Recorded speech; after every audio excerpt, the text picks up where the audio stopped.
Brilliance Audio presents Judy Moody and Friends Collection 3, Judy Moody Tooth Fairy, Not So Lucky Lefty, Searching for Stinkadon, and Prank You Very Much by McDonald, performed by Amy Rubinate. Judy Moody kicked the ball to Rocky. Rocky kicked the ball to Frank Pearl. Frank kicked the ball to Amy Namey. Jessica Finch ran into the circle and gave a wild kick. Yipes, stripes! The ball went flying through the air, hit a trash can, and rolled. Oh, no. Judy covered her eyes. She peeked through her fingers. The ball rolled right over to a bunch of big kids. 5th graders. Jessica looked at Judy. "Don't look at me," said Judy. "I'm not getting it." "I'm not getting it," said Rocky and Frank at the same time. "Me neither," said Amy. Gulp. Jessica Finch took 1 baby step, 2 jumping jack steps, and 3 more baby steps. No, giant steps. "What's she doing?"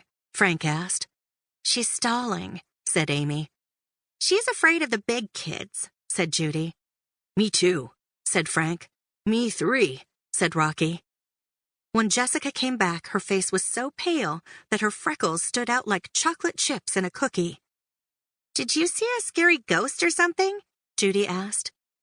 "Didn't see, heard," said Jessica. "You heard a ghost?" Rocky asked. "Did the ghost say boo?" Frank asked. Jessica shook her head and whispered, "No, but I have to tell you something. Something I heard. Something bad." Everybody leaned in closer. "There's no such thing as the Uth Te Airy Fae," she whispered in pig Latin. "What? There's no such thing as the Tooth Fairy?" Judy said.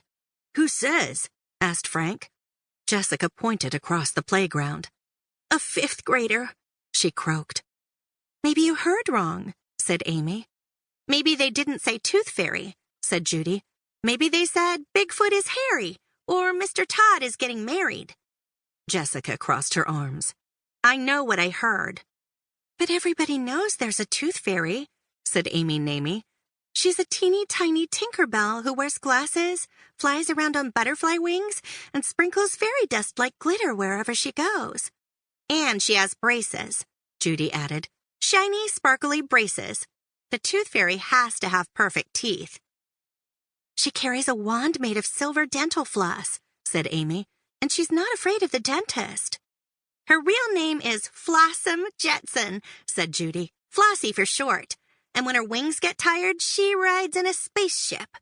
"No way," said Rocky. "Everybody knows the Tooth Fairy is a dude. He looks like a pirate and has an eye patch and flies with a cape." "And he carries a surfboard," Frank added. "The Tooth Fairy is a superhero, like the captain of underwear. I know because I just lost a tooth a few days ago." He opened his mouth wide and showed them the gaping hole. "Did you put it under your pillow?" Jessica asked. Frank nodded. "I got $2, 2 quarters, and sugarless gumdrops." "See? That 5th grader was telling a big fat fib," Judy said. "He's a fibber McGee. Everybody knows there's a Tooth Fairy, for real and absolute positive." But her tummy did a little backflip. What if the big kid was right? What if the 5th grader knew something she didn't know? She, Judy Moody, was in a mood. A bummed-out, no Tooth Fairy mood. Wait just a Flossom Jetson second. She had an idea. It was as if she'd been sprinkled with fairy dust. She, Judy Moody, would put the Tooth Fairy to the test.